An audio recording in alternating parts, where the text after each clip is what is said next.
Bien, bonsoir à vous tous et à vous toutes. Je voulais simplement introduire notre premier rendez-vous à l'invitation donc, du mouvement des étudiants juifs de France. Nous avons manifesté ensemble le projet d'étudier un certain nombre de sujets clés en rapport avec la Torah et avec l'actualité. Et je pensais que pour une première étude, qui sera suivie d'autres études sur le même sujet ou sur d'autres sujets, eh bien d'initier notre cours sur ce qu'on appelle Orot HaMilchama, les lumières de la guerre. Qu'est-ce que c'est Orot HaMilchama?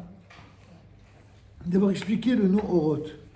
Orot, ça signifie les lumières en hébreu, et c'est l'œuvre magistrale du Rav Kook.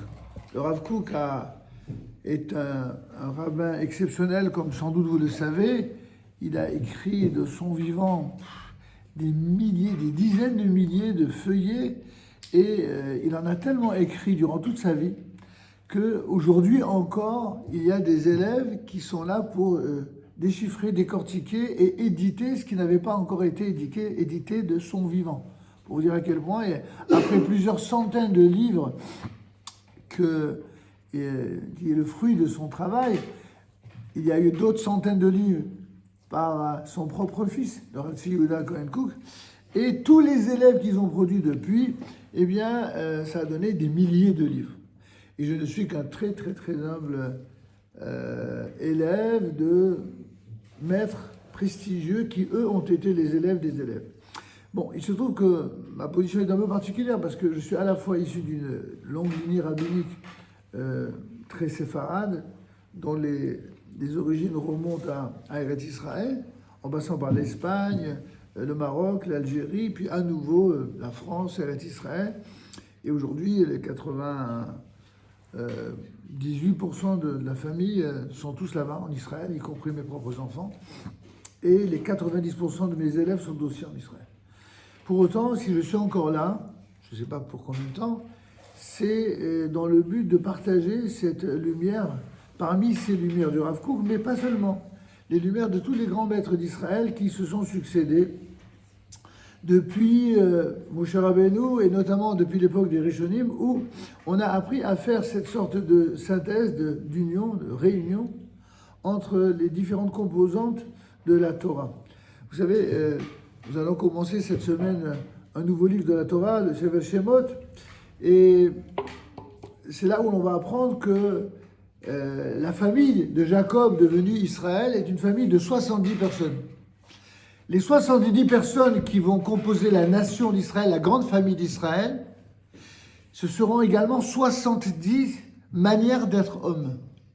Ça va donner les 70 nations symboliques de l'humanité, même si aujourd'hui il en existe plus, d'un point de vue structurel, d'un point de vue technique. Mais d'un point de vue spirituel, il y a, d'après la tradition, 70 nations qui représentent l'ensemble des nations de la Terre.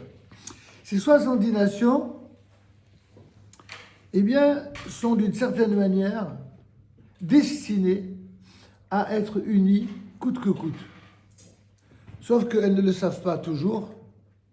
Et le peuple, alors originellement, il y a un être humain qui était censé amener toute la dimension divine sur l'ensemble de l'humanité.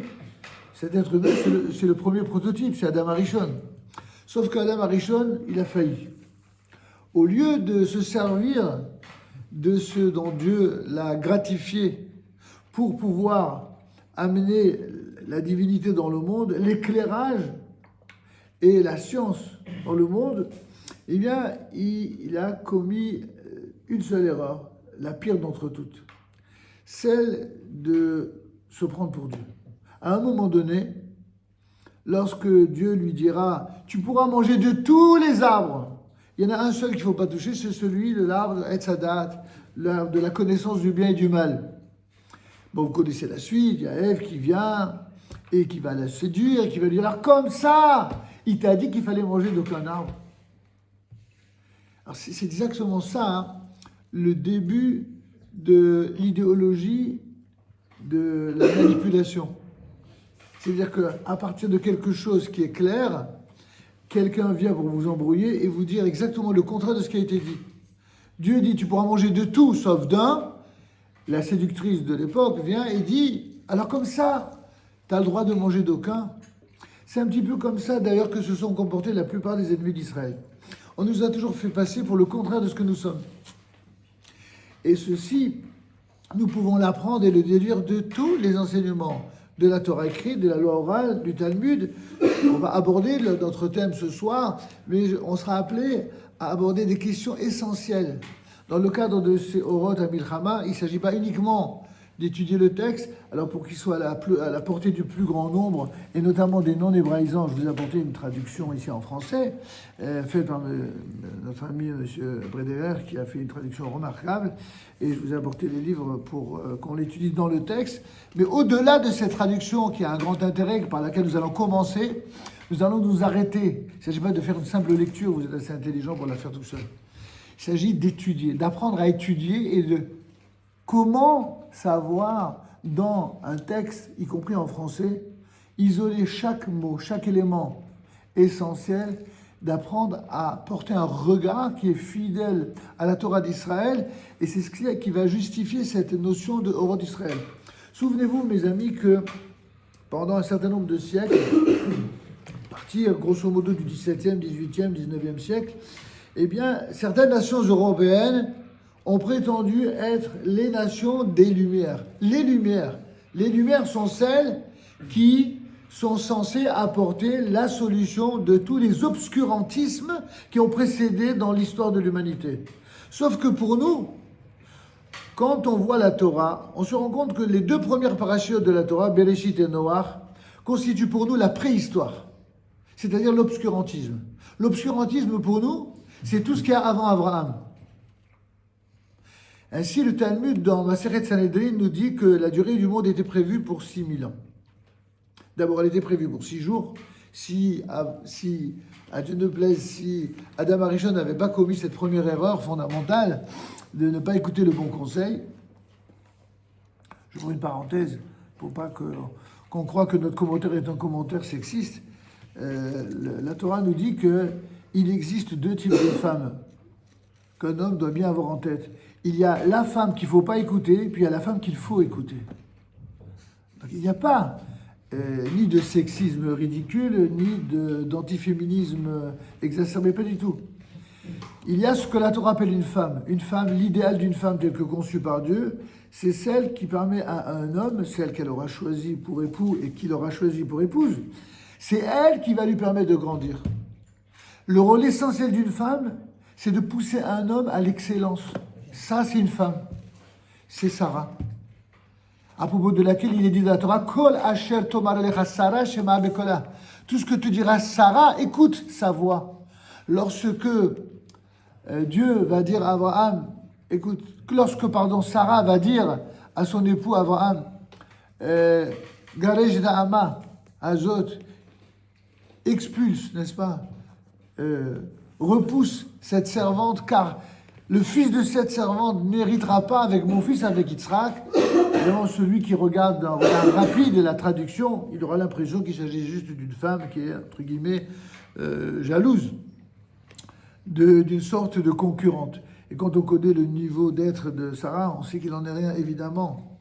Et même Abraham, non pas qu'il avait des doutes sur la valeur de son épouse, il savait qu'elle était exceptionnelle. Mais il ne comprenait pas qu'une femme aussi exceptionnelle puisse être aussi dure avec une femme qui, somme toute, a donné naissance à un enfant qui s'appelle Ishmaël. Alors il est désemparé. Lui qui est la bonté dans l'absolu, il est désemparé. Et c'est là où Dieu va lui dire, attention. Sarah, c'est pas une femme comme une autre. Sarah, c'est la femme par excellence qu'il faut écouter. C'est celle qui va t'amener, lorsque tu l'écouteras, justement à ne pas écouter simplement ta bonté et ton cœur, mais la nécessité qui prend le pas sur ce qu'il y a dans ton cœur. Alors qu'à l'inverse, en ce qui concerne Hava, Ève, la première femme, elle sera celle à propos de laquelle il sera dit « Parce que tu as écouté ta femme, alors tu vas, toi et le monde va plonger dans l'obscurité. » Donc on voit que Dieu, dans un cas, il reproche à une femme d'avoir été celle qui a poussé à la faute, alors que dans l'autre cas, elle va pousser une femme, même quand c'est dur, à prendre la bonne décision. Ce qui nous amène humblement à dire, ben voilà, il y a un certain type de femme qu'on ne doit pas écouter et qu'on ne doit pas épouser. Et il y a un certain type de femme qu'il faut écouter et qu'il faut épouser. Quel est le type de femme qu'il ne faut pas écouter, qu'il ne faut pas épouser? C'est celle qui fait tourner la tête aux hommes.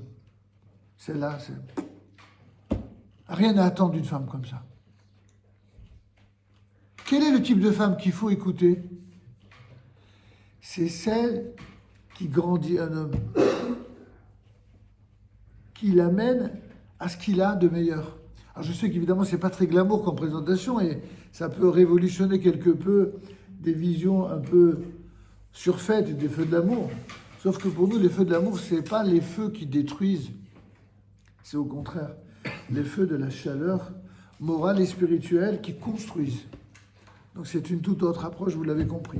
En tout cas, c'est une petite mini-introduction pour nous amener à notre sujet.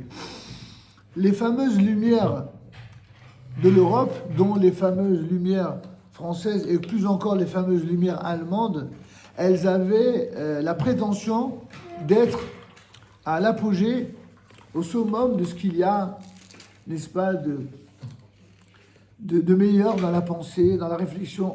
On a cru, on a été ivre de cette idéologie qui consiste à croire qu'il ne pouvait pas y avoir mieux que la pensée du 18e, 19e siècle, les Lumières, qu'elles soient de France ou d'Allemagne, et jusqu'à ce que une partie de ces lumières, non pas toutes, mais une partie de ces lumières sont celles qui ont précisément embrasé les esprits, ont allumé les fours crématoires. Tout d'un coup, certains se sont mis à réfléchir. Peut-être que les lumières que l'on prétendait être les lumières ne sont pas aussi lumineuses qu'elles le prétendent.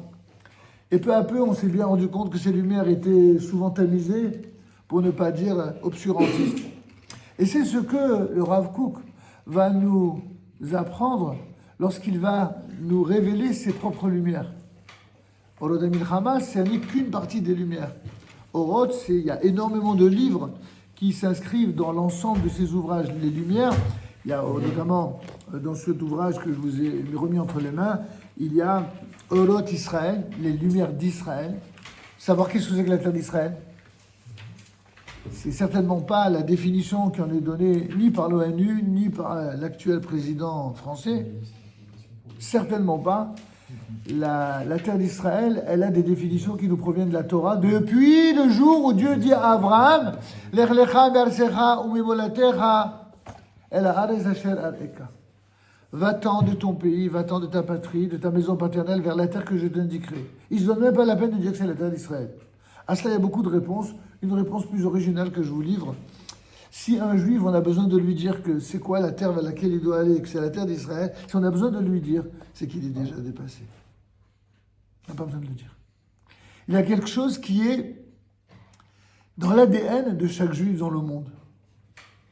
Tout juif qui a conservé une âme juive sait que sa relation à la terre d'Israël, au-delà de tout esprit partisan, idéologique, politique, religieux, c'est intrinsèquement quelque chose qui fait partie de l'âme juive, de ce que le Zohar appelle Nishmat Israël, l'âme collective d'Israël. Nous sommes tous porteurs d'une dimension de cette âme. On verra, on sera amené à parler, parce que ce sont carrément des notions de Kabbalah, on ne va pas prendre à la légère. On en parlera si vous le voulez, ça fera l'objet vraiment d'un cours spécifique. Mais pour vraiment aborder notre thème, celui qu'on a promis, à savoir Orot Israël, Orot HaMilchama, les lumières de la guerre. Si j'ai choisi, vous l'avez compris, ce thème, c'est parce qu'il n'a jamais été autant d'actualité depuis que s'est produit l'horreur de Simchat Torah, que d'aucuns appellent la guerre ou l'agression ou le pogrom du 7 octobre, et que moi j'appelle tout simplement le pogrom de Simchat Torah. Ceux qui nous ont agressés, ceux qui ont agressé le peuple d'Israël ce jour-là, ne l'ont pas agressé parce qu'il s'agissait du 7 octobre. C'est déjà de la désinformation que d'appeler cet endroit, ce lieu, le 7 octobre. Non, c'est la guerre de Simchat Torah. Ils ont voulu nous attaquer 50 ans après la guerre de Kippour, le jour de Simchat Torah, pour nous gâcher la Torah, la joie de la Torah, et le transformer en jour de deuil. Et nous savons que par l'étude de la Torah d'Israël, ce jour qu'ils ont voulu transformer en jour de deuil sera à nouveau cette année, l'année prochaine, et d'année en année, un jour qui sera éclatant de joie, où la Torah sera précisément ce qui a été visé, comme souvent dans l'histoire d'Israël, dans l'esprit satanique de nos ennemis. Et c'est cette même Torah qui va nous éclairer pour nous apprendre comment, par l'unité de toutes les composantes divines, qu'il s'agisse du peuple, de la Torah ou de la terre d'Israël, comment arriver à ne pas limiter ces appellations à des slogans qui ressemblent presque à des slogans de Club Med, mais à une réalité profonde, lumineuse, qui veut dire quelque chose. Pour cela, il faut se battre. Il faut se battre et apprendre. Apprendre à réfléchir, apprendre à construire, mais aussi apprendre à aimer, là où d'autres enseignent l'amour de la haine et de la destruction. Là où d'autres enseignent l'amour de la haine et l'amour de la mort, nous allons apprendre ou réapprendre ce que c'est que aimer la vie. Pourquoi aimer la vie, après tout? Alors, on va, si vous voulez bien, je vous invite à prendre la page 79 de votre livre. Le premier.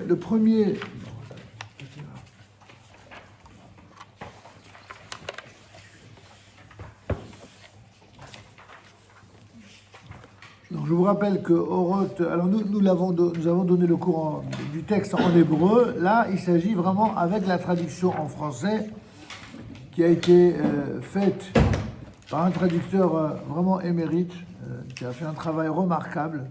Je ne vous cache pas que pendant des années, j'avais étudié, enseigné ce texte en ayant fait moi-même une traduction, mais j'avoue humblement que la traduction faite par notre ami Menachem Bregeger est une traduction remarquable.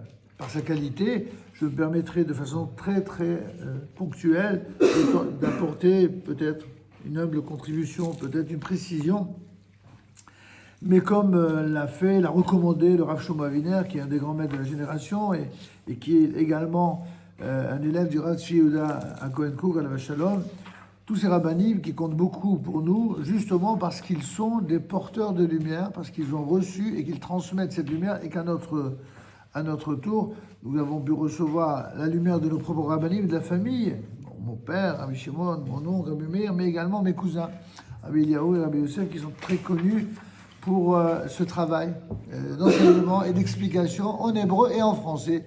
Et quand je me trouve à la yeshiva, à l'une de leurs deux yeshivot, moi-même j'essaye de transmettre et en hébreu et en français. Donc c'est ce que nous faisons, aussi d'ailleurs dans notre Beth Midrash. Je vous invite évidemment ici même ou là-bas quand vous le souhaitez. Et sans plus tarder, nous attaquons le premier chapitre de Oroth.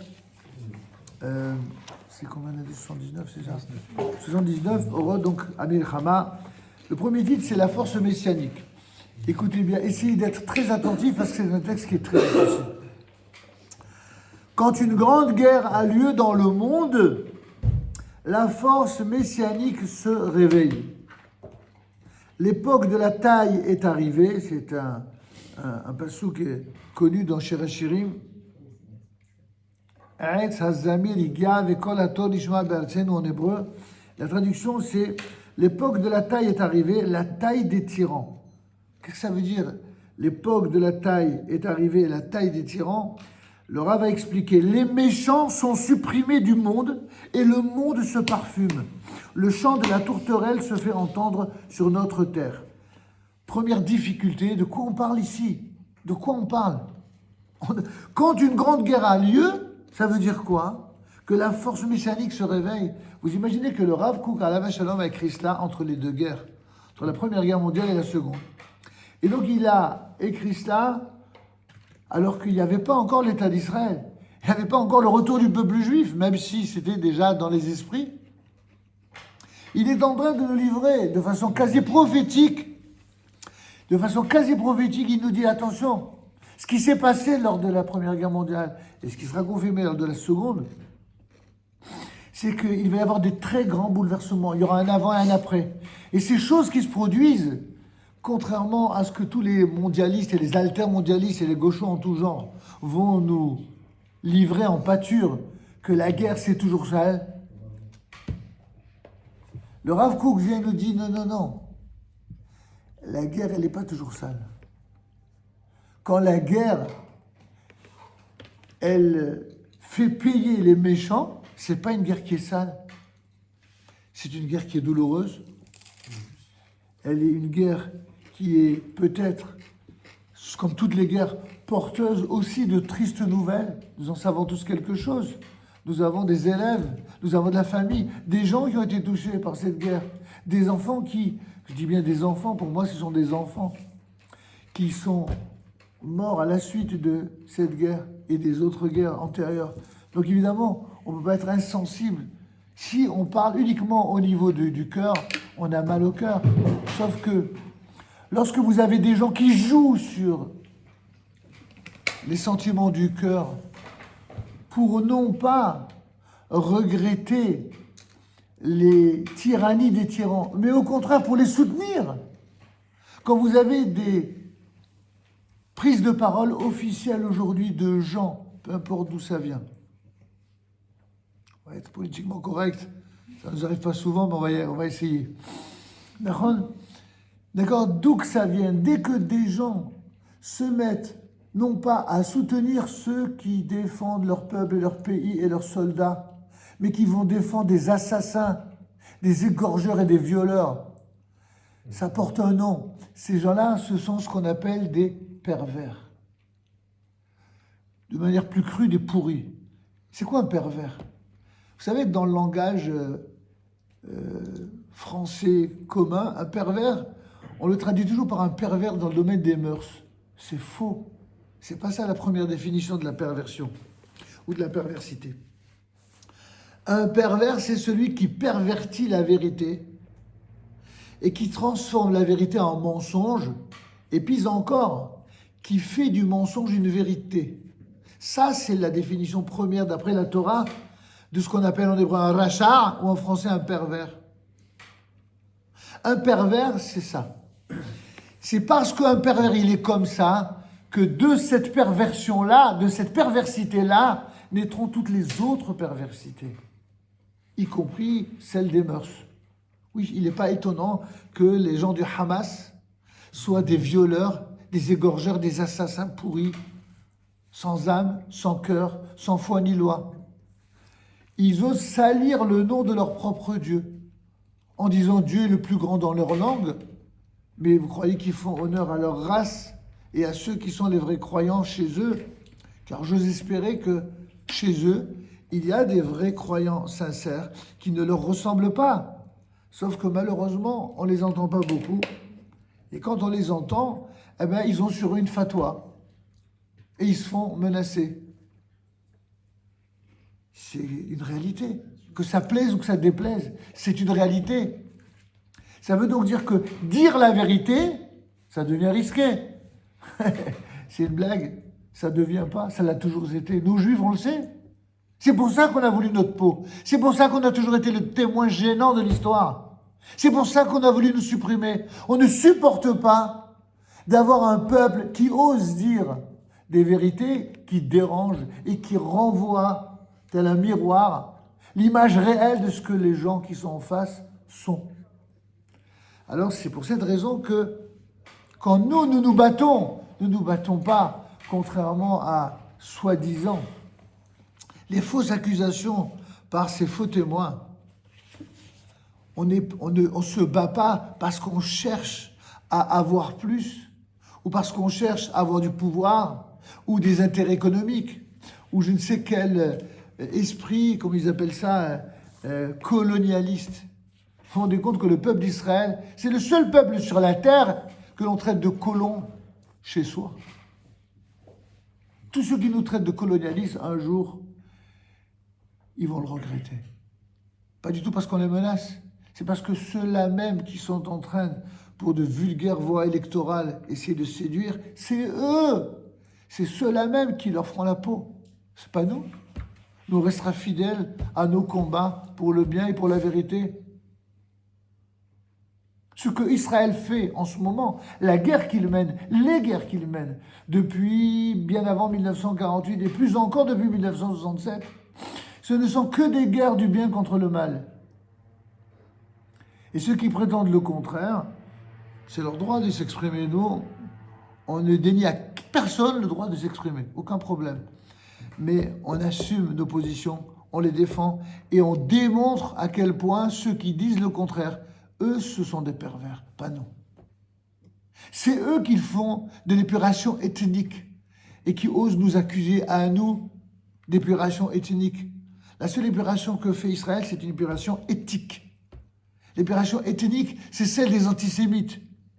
C'est celle des anti-israéliens, c'est celle des antisionistes, c'est celle de ceux qui ont empêché de vivre depuis plus de 2000 ans tranquille le peuple d'Israël, qui n'ont jamais eu de cesse que de lui pourrir la vie. Tantôt en s'en prenant à lui physiquement, tantôt en s'en prenant à sa Torah, tantôt en s'en prenant à sa terre, et aujourd'hui, en s'en prenant à tout ça à la fois. Mais Baruch Hashem. J'ai une bonne nouvelle pour tous ceux qui entendront ou visionneront cette vidéo. Une bonne nouvelle pour les Juifs, une bonne nouvelle pour nos amis musulmans, une bonne nouvelle pour nos amis chrétiens, et surtout une bonne nouvelle pour tous ceux qui sont épris de vérité. C'est que les tyrans, eh bien, c'est Dieu lui-même qui s'arrange à leur faire la peau. Ne vous inquiétez pas. En un premier temps, ils s'entretueront eux-mêmes. Baruch Hashem, qui s'entretuent. Et ceux qui, parmi eux, seront tellement sans pitié, sont tellement cruels que plus personne n'osera les affronter, Israël sera toujours là pour les affronter, parce que c'est ça le rôle d'Israël. Le rôle premier d'Israël, c'est de faire tomber le mal dans le monde. C'est ce qu'on va apprendre dans ce texte, que je vous invite à bien comprendre. Donc oui, les méchants sont supprimés du monde. Et donc, contrairement à ceux qui disent qu'une guerre c'est toujours sale, vous n'avez pas remarqué que ceux qui sont contre la guerre sont toujours les antisémites? Ou alors les juifs honteux qui ont tourné le dos tantôt à Dieu, tantôt à la Torah, tantôt à la terre. C'est toujours. Vous pouvez vérifier. Ça ne veut pas dire, attention, ne me faites pas dire ce que je n'ai pas dit. Ça ne veut pas dire qu'on est des vats en guerre stupides et assoiffés de sang. Chas v'shalom. Nous aussi, on aspire à la paix. Nous aussi. Mais quelle paix? La vraie paix. Pas une paix ou un cessez-le-feu qui permet à nos ennemis d'être encore plus cruels et de se réarmer et de pouvoir faire encore plus de tueries. Non. On veut une paix qui sera le résultat de l'éradication totale des descendants de Amalek. C'est qui Amalek? Vous savez, dans la Torah, on ne cherche pas à tuer les gens. Par contre, il y a deux cas où l'on parle précisément d'une obligation de tuer. Écoutez bien, s'il vous plaît. Il y a un cas au plan individuel et un cas au plan collectif. Au plan individuel, celui qui vient pour te tuer, tu dois le tuer avant qu'il ne te tue.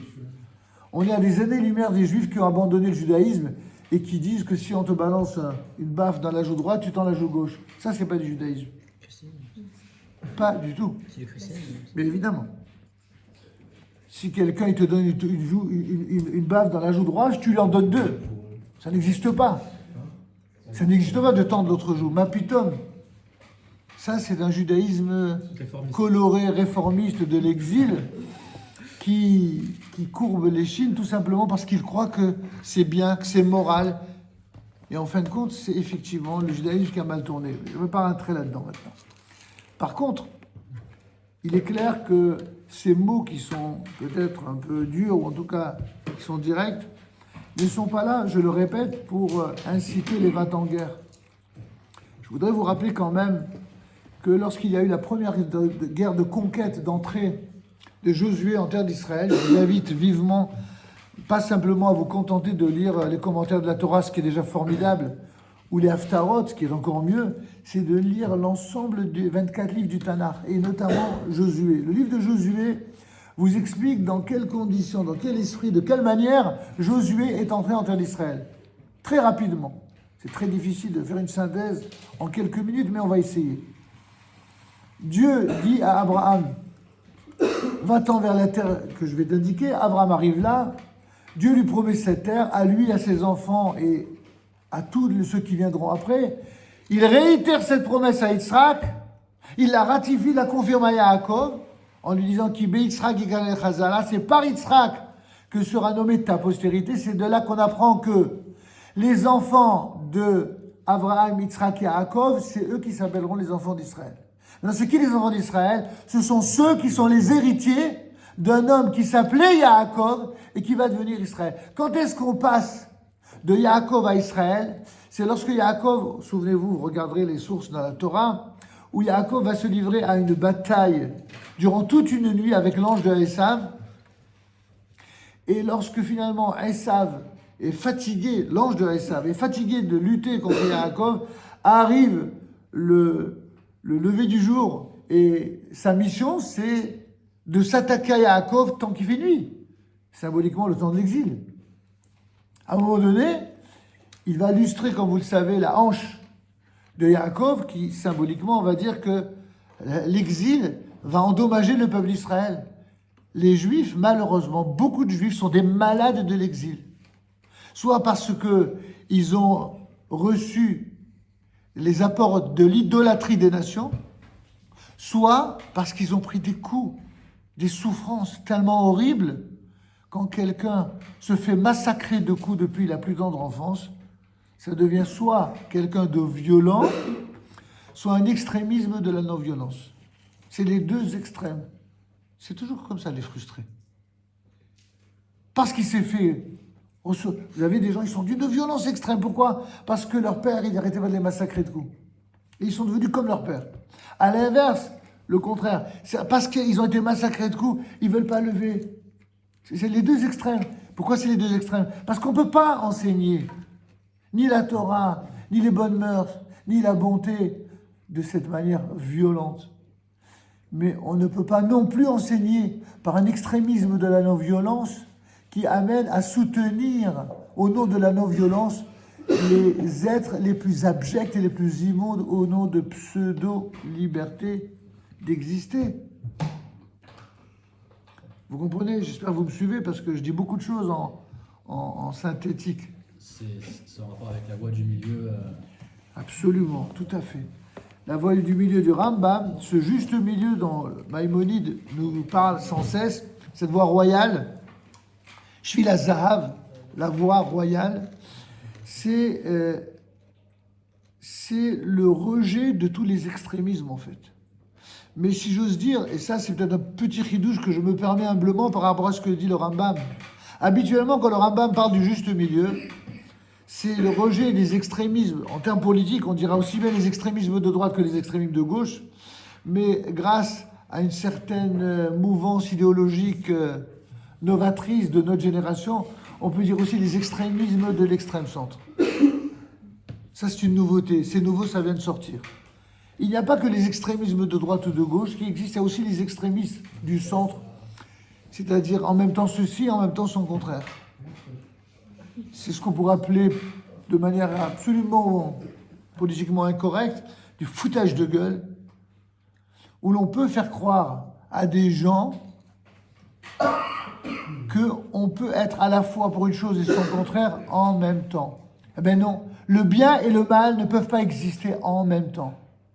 C'est vrai que dans tout être humain, dans toute situation d'existence, dans tout événement historique, il y a une portée et de bien et de mal, c'est vrai. Mais justement, toute la responsabilité, mais aussi toute la combativité de chacun d'entre nous, c'est justement de se battre contre le mal, de repousser le mal, pour l'émergence du bien. Et surtout pas de dire le bien et le mal, mais c'est égal, tous vaut.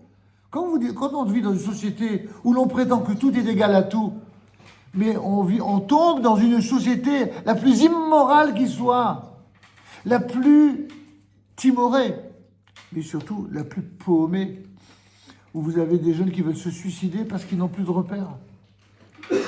Vous avez des hommes qui sont plus des hommes et des femmes qui sont plus des femmes, et des couples qui sont plus des couples. Bref, tout va à volo, tout est complètement brisé de l'intérieur. Parce que quand on n'a pas des repères qui soient lumineux, concrets, clairs, alors on ne sait plus où on va. La Torah, elle est là pour apporter une lumière, une vraie lumière. Et pour la guerre, c'est la même chose. C'est pour ça que je dis, j'insiste énormément. N'allez surtout pas croire que ce cours de Orad HaMilchama, c'est pour dire, ouais, il faut faire la guerre. Mais pas du tout. Pas du tout. Il faut faire la guerre au mal de toutes les manières dont un juif et même un non-juif se doit de prendre part à la guerre contre le mal, contre la tyrannie. Je disais tout à l'heure, vous m'avez peut-être suivi, qu'il y a une double obligation pour un juif dans son combat contre le mal. Une obligation individuelle et une obligation collective. Individuellement, tu dois te battre, certes, pour faire le bien, mais si quelqu'un veut te tuer pour t'empêcher d'être bien ou de faire le bien, alors tu le tues avant qu'il ne te tue. Ça, c'est une obligation juste individuelle. Maintenant, au plan collectif, ça reste une vérité. Au plan de la nation, seulement, au plan de la nation, il y a une autre mitzvah qui apparaît clairement dans la paracha de Kitetse. Lorsque tu iras en guerre contre ton ennemi, etc., Kitetse la milchama lo yivecha, où là-bas, il y a une mitzvah, celle qu'on rapporte notamment le fameux Shabbat Zachor. On te dit là-bas, souviens-toi de ce que tu as fait à Amalek au sortir de l'Égypte. Ce qui est Amalek, c'est le descendant de qui? De Esav. Or, Esav fait jurer sur son lit de mort à son petit-fils qui vienne le venger. Qui viennent venger justement le fait d'avoir eu, soi-disant, sa bracha subtilisée par son frère Yaakov, c'est-à-dire Israël. Et au nom de ce combat-là, eh bien, il y aura une sorte de haine fratricide constante, permanente, entre ces deux plus faux jumeaux de l'histoire humaine, que sont Yaakov et Esav, et où on verra que régulièrement dans l'histoire, malgré les tentatives de Yaakov de toujours s'approcher de Esav, il fera des grandes déclarations d'amour devant tout le monde, mais par en dessous, il fait le contraire. Comme Lavan. Comme Lavan, exactement. Exactement comme Lavan, à l'image de Lavan. C'est la perversité. C'est une des expressions de la perversité. On est complètement en phase. Esav va embrasser son frère. Le Midrash nous dit il va pour lui mordre le cou. Bon, il y a des miracles évidemment comme on en voit dans la Bible. Et tout d'un coup, le cou se raidit comme du marbre. Il a failli se casser une dent, donc il a dit bon, c'est bon. Alors, si déjà je vais me casser une dent, alors je vais faire semblant de l'avoir embrassé. Vous savez à quoi ça ressemble? À tous ceux qui vous balancent du haut de certains prétoires ou du haut de certains perrons. La France, sans ces juifs, ça n'est pas la France. Vous avez entendu, ça vous dit quelque chose. Et puis dans le même temps, faire des tractations pour recevoir de l'argent, de financement de ceux-là même qui financent le Hamas. Toute situation ayant un rapport avec la réalité présente ne serait évidemment pas du tout fortuite. N'est-ce pas? Donc des gens qui, comme disait Golda Meir, elle disait « Je préfère des condamnations à des condoléances ». C'est exactement ça. Il y a des gens qui sont très très forts dans la diplomatie européenne, en général, et malheureusement française parfois, je ne fais pas de généralité, eh bien pour dire les condoléances, on adore les juifs quand ils se font buter. On adore leur souhaiter les condoléances. On s'est habitué depuis 2000 ans à ce que les juifs soient ceux qui se font massacrer. Ah, mais si un juif se défend, hein? Comment? Mais c'est disproportionné. Mais c'est un génocide d'État. Vous vous rendez compte? Ce serait presque, si ce n'était pas ridicule et mensonger de manière outrancière, ce serait presque rigolo. Mais ce n'est pas rigolo puisqu'on sait quelles sont les conséquences, évidemment. Le Rav Kook, dans Orot Israël, explique cela. Il dit qu'en fait, les nations du monde qui ont fait du mal au peuple d'Israël, le mal qu'ils ont fait les ont servi à elles-mêmes, ces nations, pour prendre conscience de leur vilainie et de leur perversité. Mais à chaque événement, une partie de ces nations en prennent conscience, changent, deviennent meilleures. Quant à l'autre partie, on veut encore plus à Israël d'être ceux qui les ont amenés à prendre conscience. Par exemple, quand est-ce qu'on a parlé de crimes contre l'humanité? C'est après la Shoah. Qui est-ce qui a inventé ce concept de crime contre l'humanité? Ce sont des avocats juifs. Pardon? C'est le plus grand Non, je parle sur le plan idéologique.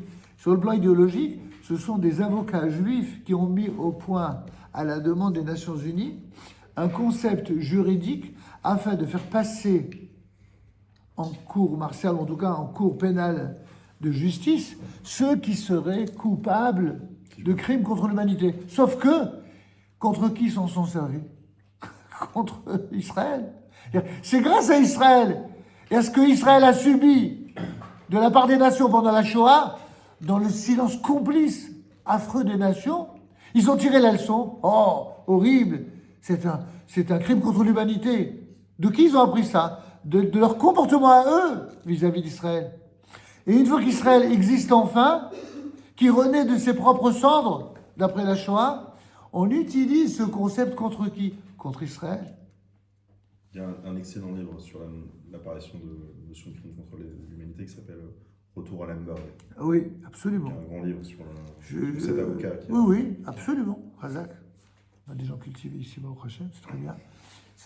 Ça fait partie aussi de nos lectures.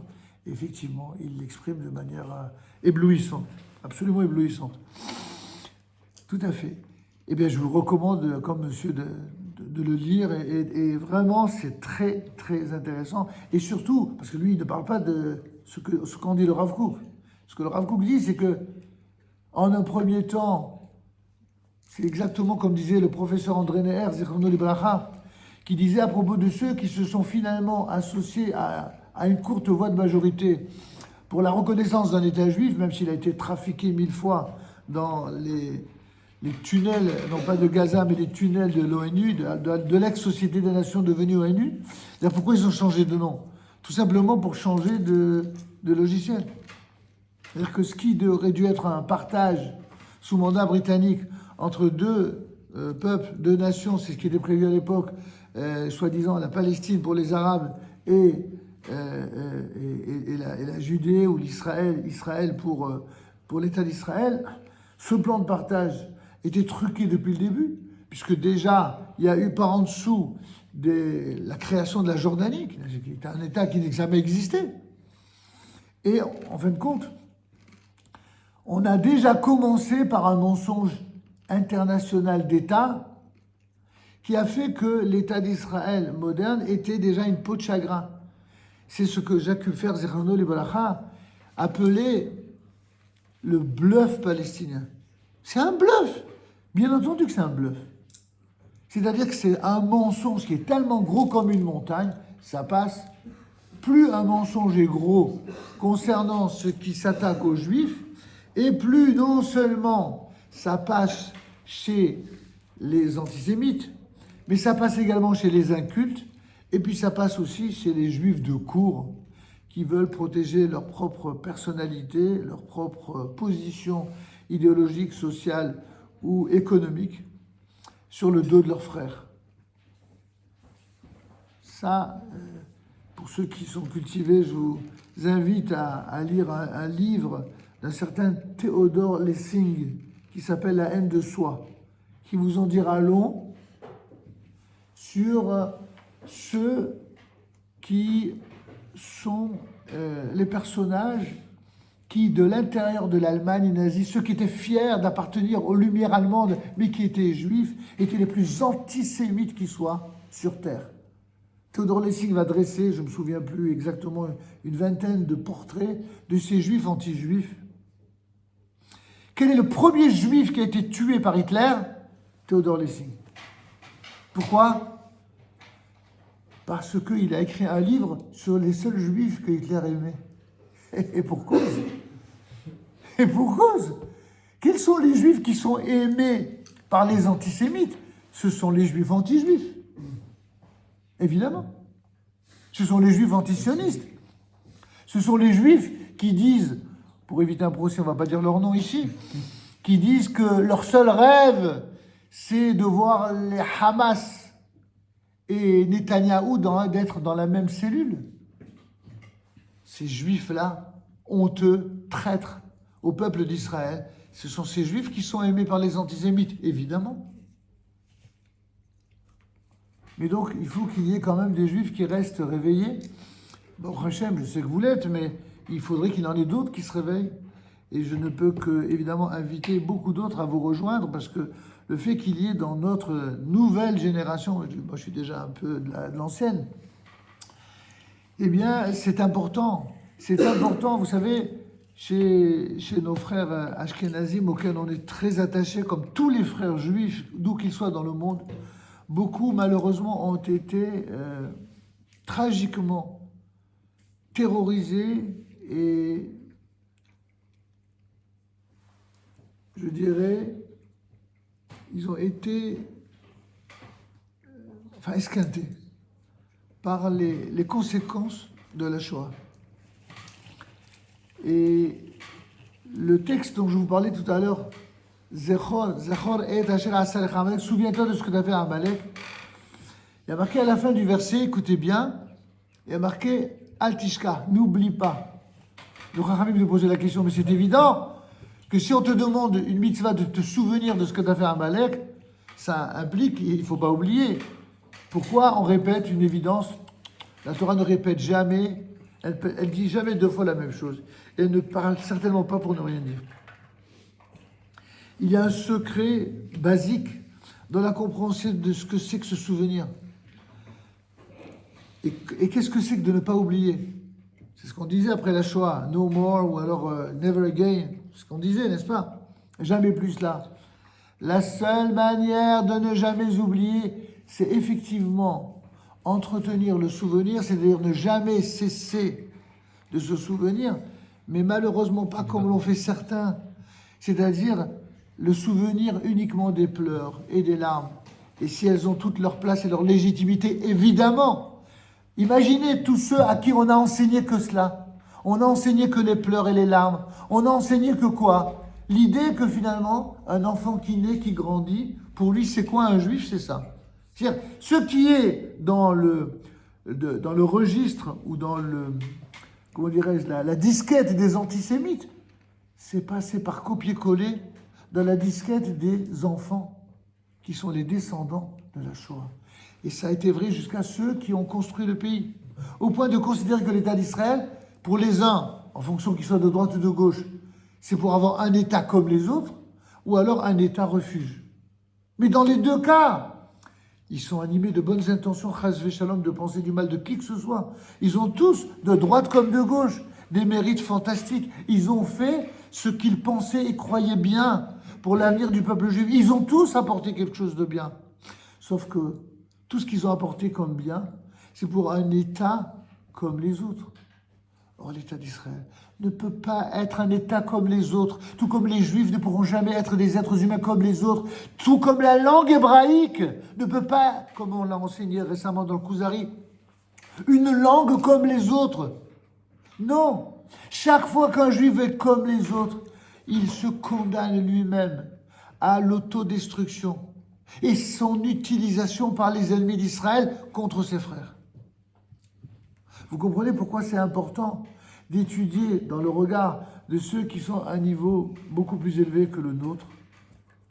Des gens qui ont consacré, quand on parle du Rav Kook, au-delà des slogans sionistes, vous savez, le Rav Kook n'a jamais dit qu'il était sioniste. Il l'était, mais il ne l'a jamais dit. Pourquoi? Pour une raison très simple. Les rabbins séfarades, ils étaient tous sionistes. Ils ne disaient même pas qu'ils étaient sionistes. Vous savez pourquoi? Parce que dans les Rishonim Sefaradim, lorsqu'on parle de Tzion, lorsqu'on parle, que ce soit dans les Piyutim ou dans les Kinot de Tisha B'Av, lorsqu'on parle de Tzionim, le mot Tzionim, ça n'a pas été créé avec le premier congrès de Bâle. Les Tzionim, c'est quoi? Il y a deux définitions de ce qu'on appelle les Tzionim. Yoshevim Betzion, Ve'ohave Tzion. Ceux qui vivent à Tzion et ceux qui aiment Tzion. C'est ça les sionistes. Et ça regroupe pratiquement, à part les juifs honteux ou handicapés spirituels, ça regroupe la quasi-totalité des juifs. Ou les juifs vivent en Israël, ou alors même s'ils vivent et qu'ils sont loyaux dans les autres pays, comme c'est le cas pour ceux qui vivent ici, ils aiment, évidemment, ils aiment Eretz Israël. Pourquoi ils aiment Eretz Israël? Parce que aimer Israël, j'hésite pas à le dire pour justement des étudiants qui se veulent attacher à Israël et attachés à la France, je dois dire que la meilleure façon pour un juif d'être attaché à la France, c'est justement d'être attaché à Israël. Parce que la France et Israël, aujourd'hui, plus que jamais, mènent exactement les mêmes combats. Le combat pour le respect de sa nation. Et le mot nation n'est pas un gros mot, c'est pas un péché. Au contraire, c'est une mitzvah. Celui qui n'est pas fichu d'être loyal à la nation dans laquelle il vit, à la nation qui lui donne à manger, la nation qui lui donne la sécurité, il est indigne d'y rester. Et on le dit de manière claire et définitive. Les Juifs, n'en déplaise aux antisémites, sont les seuls êtres qui sont capables d'aimer à ce point Israël et d'être loyaux et fidèles au pays dans lequel ils vivent. Nous sommes, à ma connaissance, en tout cas jusqu'à la semaine dernière, nous étions les seuls à faire la prière pour la République. J'ai appris que, comme par hasard et comme par enchantement, depuis une semaine, il y aurait une sorte de prière qui n'est pas très claire d'ailleurs, je n'ai pas encore le contenu. Qu'Allah protège la France. Oui, qu'Allah préserve la France. On va voir. Moi je dis Amen. Pas de problème. Je dis Amen, même si c'est dit en hébreu, en anglais, en français, en arabe, il n'y a pas de problème. Mais mes amis, il y a le dire, et puis il y a le penser, Il y a le faire. et le faire et agir dans les actes. Hein, il ne s'agit pas de s'acheter une apparence. Non, non. Nous, on n'a pas attendu les événements d'aujourd'hui pour faire la prière pour la République. La prière pour la République, on l'a toujours fait. Et ceci remonte au 8e siècle où certains de nos maîtres du Talmud qui dit Heve mitpalel bishloma shel malchut she'il male mora'a ish egrei wa hayim balam. Prie pour le salut de la malchut. Malchut, ça veut dire l'état dans lequel tu vis. Qu'il s'agisse d'une royauté, qu'il s'agisse d'une présidence de la République, qu'il s'agisse d'un royaume ou qu'il s'agisse d'un empire, bien sûr, absolument. Bien sûr. En tout cas, un véritable empire et un royaume légitime. Eh bien, effectivement, il faut prier. Pourquoi ? La Gemara le dit. Chez Ilmare, si ça n'était la crainte qu'inspiraient les forces de sécurité et les forces militaires et les forces de police du pays dans lequel on vit, les êtres s'entre-dévoreraient. J'attire votre attention sur le fait qu'il n'est pas dit « Ah, parce que s'il n'y avait pas les flics, ah ben les juifs seraient en danger. » Ça, c'est les imbéciles qui parlent comme ça. C'est pas du tout ce que dit le... Nous, ce qui compte pour nous, c'est pas simplement la sécurité des juifs. Ce qui compte pour nous, c'est la sécurité de tous ceux qui vivent dans le même pays. Et ça, voyez-vous, il faut être juif pour oser l'affirmer et y croire vraiment, foncièrement. Pour ça, il faut aimer la nation. Celui qui n'aime pas la nation, il est capable de raconter des salades, des bobards, de faire des belles déclarations et de se comporter d'une manière qui est exactement opposée à cela. Vous ne verrez jamais un juif qui sifflera la Marseillaise en France. Ou alors si c'est vraiment un taré handicapé, mais un normal, jamais. Il a beau aimer Israël, jamais il se comportera de la sorte. Vous n'aurez jamais un juif qui va dire du mal du pays dans lequel il vit, il gagne sa vie. Pas du tout. Parce que les juifs sont des gens qui ont un minimum d'éducation. Et je parle de règle générale. On pourra toujours trouver une exception qui confirmera la règle. Mais elle confirmera la règle. La règle, c'est que les juifs ne sont pas éduqués à haïr ou à détruire. Les juifs sont éduqués à aimer. Vous savez, avec ce que les Juifs ont vécu depuis 3000 ans, plus encore depuis 2000 ans, mais c'est eux qui devraient être des racailles, c'est eux qui devraient casser du flic, c'est eux qui devraient brûler des voitures et, n'est-ce pas, et casser des... Et on connaît des Juifs comme ça? Pas du tout. Non. Parce que c'est pas dans nos gènes. C'est pas comme ça que nos parents nous ont éduqués. Ou nos maîtres nous ont éduqués. Certainement pas. Et quand on vient après nous dire oui, il y en a des comme ça partout, faux, faux et faux. Ça, c'est de la propagande anti-juive. Faire croire que les juifs sont comme tout le monde. Et quels sont ceux qui sont responsables de cette propagande, à part les antisémites non juifs? C'est les juifs. Les juifs honteux. Les juifs qui tournent le dos, tantôt à Dieu, tantôt à la Torah, tantôt à Israël. C'est eux qui balancent ce genre de mensonges. Alors on va voir que quand une grande guerre a lieu dans le monde, la force messianique se réveille, l'époque de la taille est arrivée. En d'autres termes, oui, c'est vrai que on se doit de tout faire pour éviter la guerre, mais tout jusqu'à un certain degré, un certain niveau. J'ai commencé à vous dire, pardonnez-moi, je me suis interrompu plusieurs fois pour dire des choses importantes, me semble-t-il. Lorsque Josué, finalement, à la demande de Moïse, dans son testament, il lui dit, voilà, cette terre, c'est Dieu qui nous l'a confiée. Donc il faut en prendre possession, mais il faut le faire avec dignité, en respectant des règles. C'est quoi les règles? Il va envoyer 3 missives, 3 lettres. Le Rambam rappelle ça. La première lettre, il va dire, voilà, Dieu nous a donné cette terre, mais bon, bien que vous n'avez, on dirait un remake de ce qui se passe. Ceux qui étaient là-bas, vous entendez? Eres, Kenaani, Ahiti, Amori, Ahiva, Ibusi, Girgashi, tous ces fameuses 7 peuplades, ils n'avaient rien à... Ils n'étaient pas chez eux. Lorsque, après Noah, le monde a été partagé en 3 grandes familles, rappelez-vous, il y avait Shem, Ham, Vayefet. Ça vous dit quelque chose? Shem, ça va donner les Sémites. Les Sémites. Ham, ça va donner tous les peuples, on va dire, des continents africains, tous inclus, depuis l'Afrique noire, l'Afrique centrale, l'Afrique du Nord. Et Yefet, c'est plutôt, ça inclut les terres européennes, mais également les États-Unis, quoi. L'Asie aussi. L'Asie pour Shem, oui. L'Asie, c'est Israël. L'Asie, d'accord. Et donc, bon, comment? Les Asiatiques, c'est de Shem. Une bonne partie. Pas l'Extrême-Orient. L'Extrême-Orient, le Kuzari nous dit quelque chose d'étrange. C'est la seule partie qui est boudée par la Shekhina, par la présence divine. C'est peut-être pour ça que c'est le pays où Dieu bouda. La Abouda Zala, ça a donné donc l'Extrême-Orient. Bon, un jeu de mots facile, mais c'est pour vous dire qu'effectivement, on n'en parle pas trop. Bon, il y a plusieurs raisons, on ne va pas rentrer dans tous les dioclimes aujourd'hui, il y a trop de choses à explorer. Toujours est-il que Ham, qui est la racine même du Hamas, qui est la racine même du mal dans toute sa splendeur, c'est le colon par excellence. C'est celui qui, Kenaan, il y a 2 descendants de Ham, c'est Fout et Kenaan. Frère avec le Fout, je vous rassure. Fout et Kenaan, le seul point commun, c'est qu'ils n'avaient rien à foutre là. Ils n'étaient pas. La Kenaani, Asba'ares, nous dit la Torah. Le Kenaani, il se trouvait alors dans le pays. Et Chachamim dit, mais qu'est-ce qu'il foutait là?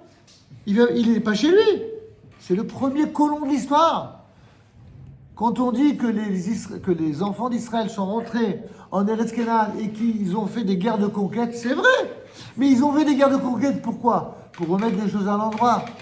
C'est-à-dire que ceux qui étaient des illégaux dans cette terre, il fallait les remettre à leur place et prendre... C'est exactement ce qui s'est passé dans l'histoire moderne des pseudo-palestiniens.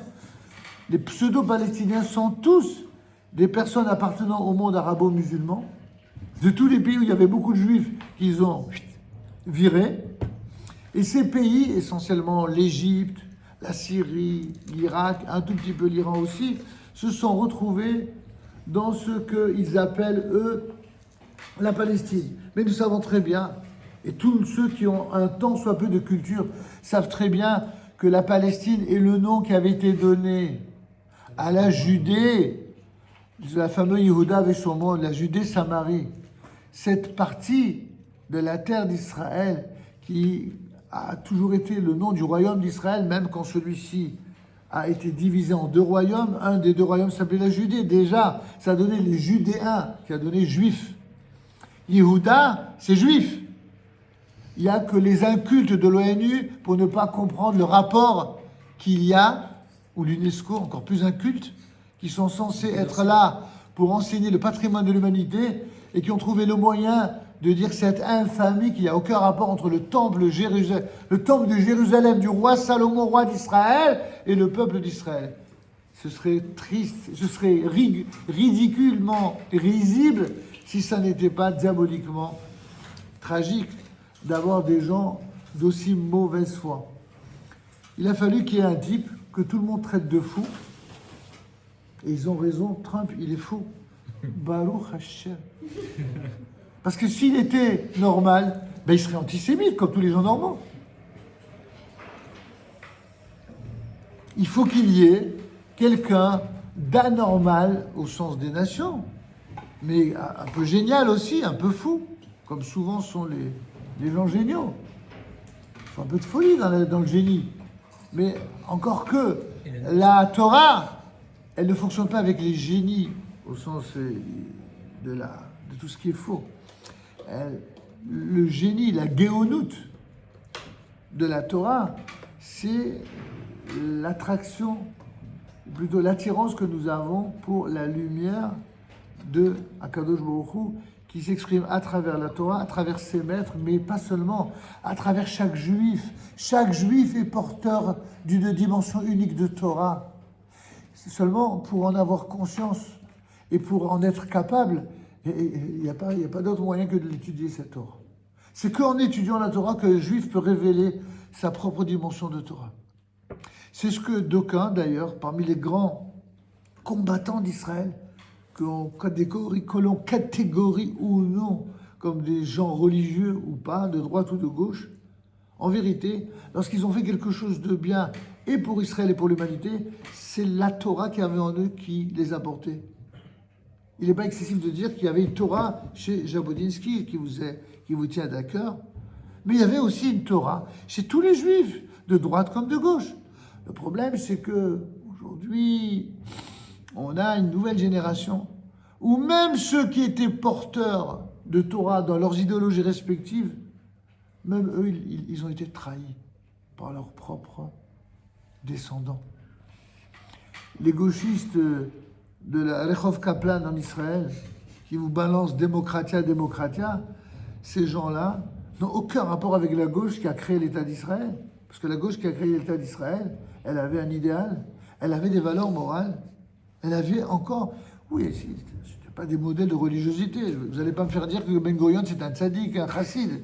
Mais oui, il était quand même un grand homme qui a fait du bien pour le peuple d'Israël. Mais évidemment, il n'y a que les révisionnistes qui disent le contraire. Nous, on n'est pas pour le révisionnisme. Oui, je sais, vous avez parlé d'un autre révisionnisme. Il connaissait très très bien la Torah. Évidemment, très bien. Oui, mais il n'avait pas une lecture traditionnelle des sages. Et vous avez raison de rappeler, et c'est vrai, ça fait une grosse différence. Quand quelqu'un est un inculte du Tanakh, il ne peut même pas comprendre à quel point notre place ne pouvait être que là-bas, en tant que nation. Des commentaires, de réflexion. Absolument. Mais le Rav Kook dira il est parti quasiment au désert. Tout à fait.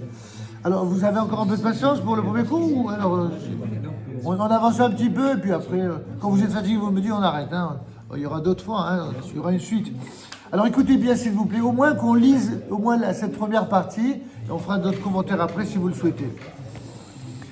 Pardonnez-moi si des fois je suis un petit peu long dans certains détails, c'est parce que comme c'est la première fois qu'on étudie ensemble, il y a quand même nécessité de clarifier des choses qui peut-être pourraient faire l'objet de malentendus et que je ne souhaite absolument pas. Parce que si on est en recherche de vérité, on peut surtout pas commencer par des malentendus. Les individus qui périssent sans jugement, dans le tumulte, vous avez la page 80 dans votre livre. Essayez, s'il vous plaît, de suivre.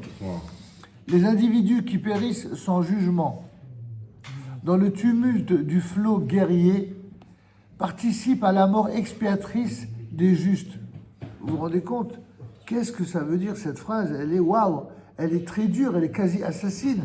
Le Rav Kook est en train de nous dire que lorsqu'il y a des individus qui périssent sans jugement, dans le tumulte du flot guerrier, ce que les nations appellent les dégâts collatéraux, en fait, participent à la mort expiatrice des justes. C'est-à-dire que pendant des siècles, quels sont ceux qui sont morts pour que le peuple juif puisse exister? Que ce soit des rabbinim ou que ce soit des gens, entre guillemets, plus simples sur le plan spirituel, mais ô combien méritants sur le plan du combat pour le peuple d'Israël. Je le répète, de droite comme de gauche. On n'est pas... Ça aussi, il va falloir qu'on apprenne à expliquer les notions de droite et de gauche d'après la Torah. Mais ça, ce sera dans un autre cours.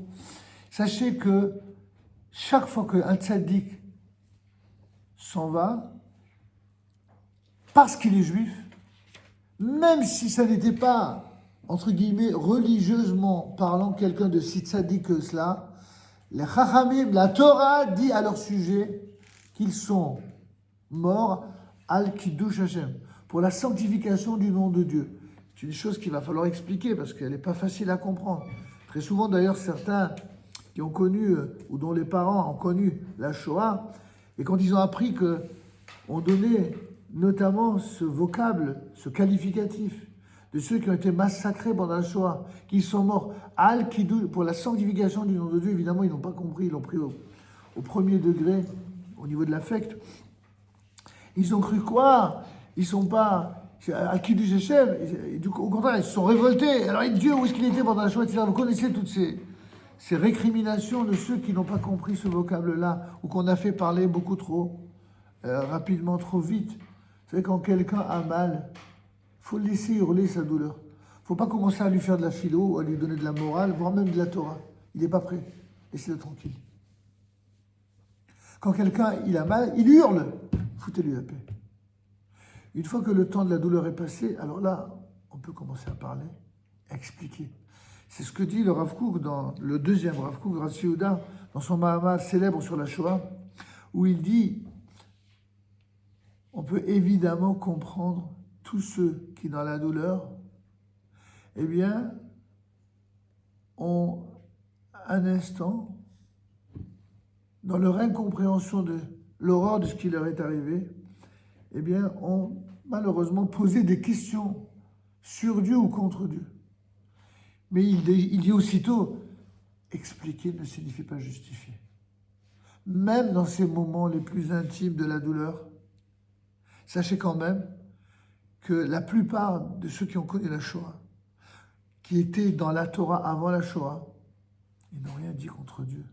C'est leurs descendants qui ont dit contre Dieu, ou ceux qui déjà avant la Shoah avaient déjà ruminé contre Dieu, qui du coup ont, pardonnez-moi, avec des grosses guillemets, instrumentalisé l'horreur de la Shoah pour fulminer contre Dieu. Mais il y a deux catégories de personnes qui n'ont rien dit contre Dieu, ou qui n'ont rien dit tout court.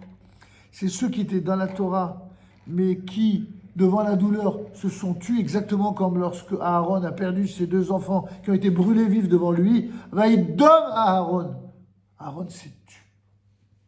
Quand on est anéanti par la souffrance et par la douleur, et qu'on ne veut pas blasphémer contre Dieu, alors on se la ferme. On souffre. On rumine en silence. On ne dit rien. Et c'est ce qu'on fait la plupart. Et le peu qui a été malheureusement, encore une fois, instrumentalisé idéologiquement, ce que je vous dis, c'est pas moi, le petit séfarade issu de gens qui viennent d'Israël, d'Espagne, d'Algérie, du Maroc. C'est pas moi qui vais faire un commentaire pareil. Ce que je vous dis là, ce sont des témoignages innombrables de Talmidei Chachamim Ashkenazim et de gens qui ne sont pas Talmidei Chachamim, mais qui étaient pieux et qui vous disent, à qui veut l'entendre, que c'est faux ce que l'on fait prétend, que ceux qui ont connu la Shoah sont tous des gens qui ont abandonné Dieu. Il y en a eu, forcément, une partie. Mais la plupart de ceux qui ont parlé de Dieu après la Shoah, en fait, parlaient déjà comme ça de Dieu avant la Shoah. C'était des choix idéologiques, ce n'était pas lié à la Shoah. Ce qui, pour autant, ne signifie pas que quand quelqu'un subit une douleur extrême devant cette horreur, et surtout devant le silence complice, vous savez, de toutes ces nations donneuses de leçons pour nous apprendre, nous, comment on doit se comporter vis-à-vis de nos ennemis là-bas en Eretz Israël, on ne les a pas beaucoup entendus quand les Juifs se faisaient massacrer pendant la Shoah. Donc si des gens veulent être donneurs de leçons, en général, les plus grands donneurs de leçons de la planète, c'est des antisémites. Que ce soit des antisémites non juifs ou des antisémites juifs. La Torah, paradoxalement, elle n'est pas donneuse de leçons. Elle prend des leçons. Les gens de Torah, ils étudient la Torah, pas tant pour donner des leçons. D'ailleurs, Tout ce que nous faisons ici, c'est rien d'autre que de partager l'enseignement d'un grand maître. Pour que vous sachiez quand même de qui on parle, le Rav Kook, c'était un homme qui, à l'âge de 11 ans, qui était un jeune homme, un gamin, à l'âge de 11 ans, son propre maître, le fameux natif de Vologine, Rabbi Naftali Tzvi Yehuda Berlin, dit au sujet de son élève, tenez-vous bien, que le Rav Kook, à l'âge de 11 ans, étudiait 60 dapim de Gemara quotidienne, par jour donc, Be'iyun Rav, en ajoutant avec un approfondissement énorme. Nous, on a du mal à faire le Daf Yomi tous les jours. Lui, il faisait, à notre âge, lui, il faisait 60 dapim tous les jours. Vous imaginez? On n'est pas... Vous comprenez que quelqu'un qui est un tel géant, il a une vision, évidemment, qui surpasse de beaucoup, y compris les maîtres de sa génération. Il y en a eu, bien sûr, des très grands maîtres dans sa génération également. Mais rares ont atteint son niveau, d'autant qu'il avait justement cette capacité de produire une lumière qui est absolument singulière. Alors, pour terminer sur ce premier passage, les individus qui périssent... Oh là là, excusez-moi, après toutes ces parenthèses, il y a une chose d'importante que j'ai oublié de vous dire. Qu'est-ce qu'a dit donc Josué quand il a voulu conquérir la terre d'Israël? Il a dit, ceux qui veulent vivre en paix avec nous, c'est la première chose qu'il a proposée, c'est la première chose qu'on a proposée aussi au retour du peuple d'Israël sur sa terre. Ceux qui veulent vivre en paix avec nous, ils peuvent vivre en paix avec nous. Il n'y a que deux choses auxquelles ils doivent à la demande de Dieu, ils doivent s'engager. Premièrement, la souveraineté de cette terre, c'est la souveraineté du peuple qui a été choisi par Dieu, c'est-à-dire du peuple d'Israël. Première condition. Deuxième condition, qu'il renonce à l'idolâtrie. Troisième condition, qu'il renonce à la violence et au meurtre. Et toutes les formes de dépravation, de perversion, sous toutes ces formes. Ça faisait beaucoup de conditions, mais c'était ça. Si vous voulez cohabiter avec nous et vivre avec nous, il n'y a aucun problème. Mais à ces conditions-là. Ils ont envoyé cette première lettre sans réponse. Bon, ils ont compris qu'ils n'étaient pas intéressés à répondre. Donc ils ont envoyé une deuxième lettre. Écoutez, peut-être que vous n'avez pas répondu parce que vous ne faites pas confiance. Parce que dans les mœurs de l'époque, quand un peuple était conquérant, il ne laissait pas âme qui vive. Alors nous nous engageons, c'est ce qu'il dit dans la deuxième lettre, si vous décidez de partir vers une autre contrée, nous vous jurons sur l'honneur que nous toucherons à personne, ni les hommes, ni les femmes, ni les enfants. Nous ne tuerons personne et, contrairement aux mœurs d'époque, nous ne les poursuivrons pas. Vous pourrez partir où bon vous semblera. Une autre fois, je vous expliquerai la Gemara dans Maseret Sanhedrin d'Aftadi Aleph, toute l'explication du comment ça s'est fait.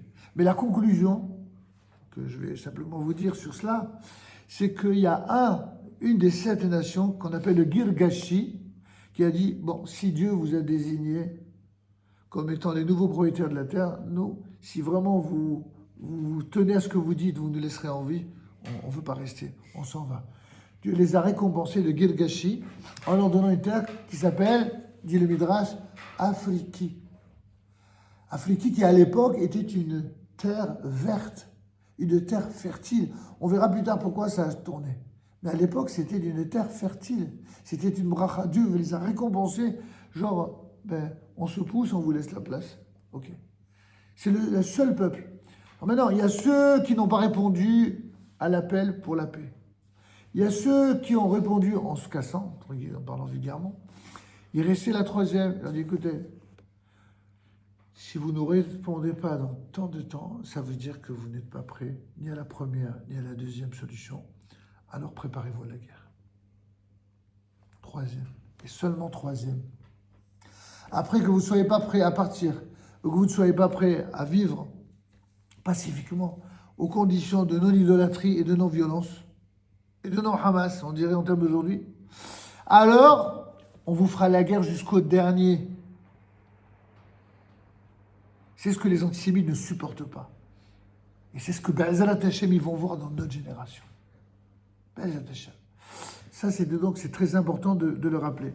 Donc pour terminer aujourd'hui, les individus qui périssent en jugement dans le tumulte du flot guerrier participent à la mort expiatrice des justes. Ils s'élèvent au sommet, à la racine de la vie, et le caractère particulier de leur vie ajoute une valeur générale pour le bien et la bénédiction, à la construction du monde dans son ensemble, dans toutes ses valeurs et tous ses idéaux.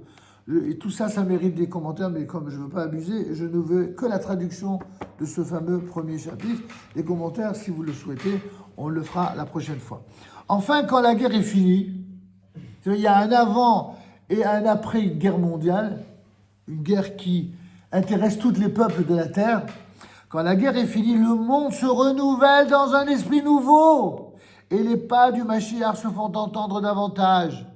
Selon l'importance de la guerre, en étendue et en intensité, l'attente de la venue du Mashiach se fait beaucoup plus pressante.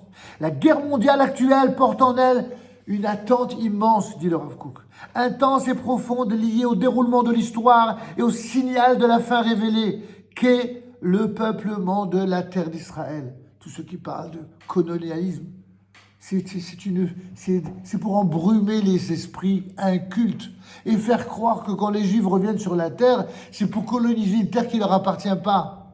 Faux, faux et faux. Cette terre, elle n'a toujours appartenu, en tout cas depuis au moins Josué, et plus encore depuis David Melech Israël, que au seul et unique peuple d'Israël.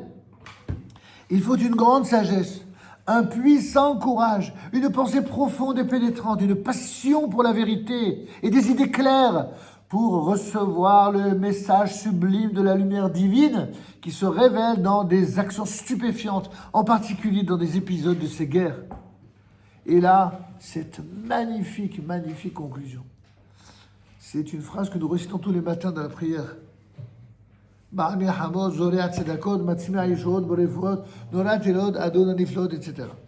maître des guerres, Baral Milhamot, il est semeur de justice. Contrairement aux gauchos qui disent les guerres sont tout sales. Pourquoi ils sont contre les guerres? Parce que les guerres amènent le Mashiach, parce que les guerres permettent à Israël d'exister. Ils veulent pas qu'Israël existe, donc ils sont contre la guerre. Et ils font croire que c'est parce qu'ils sont pour la paix. Alors que c'est eux qui nourrissent et qui embrasent les cerveaux. Ce sont les pyromanes idéologiques les plus meurtriers. C'est eux qui ont fourni les armes au sens propre comme au sens idéologique du Hamas et du Hezbollah et de l'ONU. Maître des guerres, semeur de justice, éleveur de délivrance, créateur de remèdes, inaccessible aux louanges, Seigneur des prodiges, qui renouvelle chaque jour perpétuellement par sa bonté l'œuvre de la création, tu éclaireras Sion d'une lumière nouvelle, et bientôt nous mériterons tous de recevoir ces rayons. Cette phrase magnifique que je vous invite évidemment à relire avec beaucoup de kavana, de ferveur, elle recèle en elle le secret de la raison pour laquelle Dieu décide chaque année, le jour de Rosh Hashanah, qui sera en guerre contre qui. Quand une guerre survient dans le monde, c'est toujours pour répondre à une volonté divine de justice qui va accélérer le processus messianique de la rédemption du monde par la rédemption d'Israël. Avec une différence fondamentale entre Israël et tous ceux qui ont voulu lui piquer le rôle dans l'histoire, c'est que nous, notre volonté de rédemption, c'est pas pour gouverner le monde. C'est pas pour faire du mal au monde. C'est pas pour exercer notre puissance contre le monde. C'est exactement le contraire. Nous, on ne veut pas être une nation sur la terre d'Israël afin de détruire, mais afin de construire. Mais pour ça, il faut d'abord faire la peau à ceux qui nous empêchent de jouer notre rôle. Car si les Juifs sont de bons petits Juifs sympathiques, loyaux dans les pays dans lesquels ils ont bien pu vivre jusqu'à aujourd'hui, outre la manière outrancière et scélérate dont ils ont été remerciés dans l'histoire, la seule chose qu'ils peuvent faire, les seuls points sur lesquels ils peuvent rayonner, c'est en montrant une exemplarité qui coûte et qui engendre des risques terribles pour ceux qui sont encore suffisamment courageux pour l'assumer. La plupart de ceux qui n'ont pas ce courage, ils préfèrent embrasser les babouches de nos ennemis et on leur laisse ce mauvais rôle à eux. Nous, on continuera de rester droit au sens propre comme au sens figuré. C'est pas droit dans ses bottes de l'arrogant, c'est droit dans le désir de droiture et de l'intégrité. Le derrière. Exactement, le derrière. Le chemin qui doit être le nôtre, c'est un chemin de lumière. Et pour atteindre cette lumière, pour la véhiculer, pour l'assumer, il ne faut pas hésiter. S'il faut même prendre des coups, ben tant pis. On ne les souhaite pas parce qu'on n'est pas maso. Mais s'il faut les prendre, et ils ne nous font pas peur. Ni ceux qui nous menacent, ni ceux qui font des fatwas, ni ceux qui lancent des décrets. On les assumera de toutes les manières dont on les assumait, que ce soit en Israël surtout, et même en dehors d'Israël, avec le courage qui doit caractériser ceux qui ont compris pourquoi Dieu nous a donné la vie. Ils n'ont pas donné la vie pour être des inutiles, ou être des valets, ou être des sous-fifres, mais être des gens qui usent de leur capacité pour agir en bien, même si ça leur coûte. C'est exactement cela. Yaakov qui prend des coups, et qui a, vous savez l'histoire du nerf sciatique, qui a la hanche luxée. C'est-à-dire, on prend des coups, c'est pas grave. D'ailleurs, puisque j'ai parlé de lui, c'était il n'y a pas longtemps l'anniversaire de la disparition de feu Jacques Kupfer, à la fin de sa vie, il a tellement mené des combats qu'il boitait souvent. Alors je lui ai dit, une des rares dernières fois où je l'ai vu, je lui ai dit, vous êtes vraiment un vrai et digne descendant de Yaakov. Comme Yaakov, vous boitez un petit peu. Alors il s'est mis à rire. Il me dit, ouais, là, vous me faites trop d'honneur à me comparer à Yaakov. Je lui ai dit, non, c'est pas un honneur immérité. Vous avez mené des combats. Vous avez été haï pour les combats que vous menez. Et sachez que pour les combats que vous menez, eh bien, vous faites partie de ceux desquels chaque juif peut s'honorer. C'est-à-dire avoir des gens, les uns peut-être avec plus de Torah. Je précise quand même que Jacques Kupfer, qui au début, quand je l'ai connu il y a 40 ans, ce n'était pas quelqu'un de particulièrement religieux. Il était respectueux, mais bon, il avait une certaine limite par rapport à ceux qui, dans le monde religieux, se montraient toujours antisionistes, donc il ne pouvait pas avoir une sympathie pour eux. Mais quand il a enfin connu qu'il y avait quand même des rabbins normaux qui aimaient Eretz Israël, alors ça a créé une amitié qui ne s'est jamais démentie. D'ailleurs, la dernière synagogue dans laquelle il a mis les pieds en France, c'était la nôtre. Et c'est aussi dans cette synagogue que le jour des obsèques, et puis même pour le premier anniversaire en Israël, on l'a fait en parler dans notre synagogue pour respecter sa mémoire. Cet homme qui était un très grand homme et dont on peut apprendre beaucoup de son courage. En tout cas, voilà, je vous remercie de m'avoir invité. Il y aura sans doute, je l'espère en tout cas, une suite concrète et j'espère studieuse, parce que le but c'est cela, c'est tout le contraire de la propagande, c'est de la lumière. Nous, ça ne nous intéresse pas la propagande. La lumière, c'est justement le combat contre les propagandes, d'où qu'elles viennent, que ce soit des antisémites non-juifs ou des antisémites juifs. Il faut apprendre pour lutter pour le bien et contre le mal, apprendre à lutter contre les propagandes. C'est une des parties de nos programmes. Tiskou la bisouette, à très bientôt. Les prochains cours le mardi 28.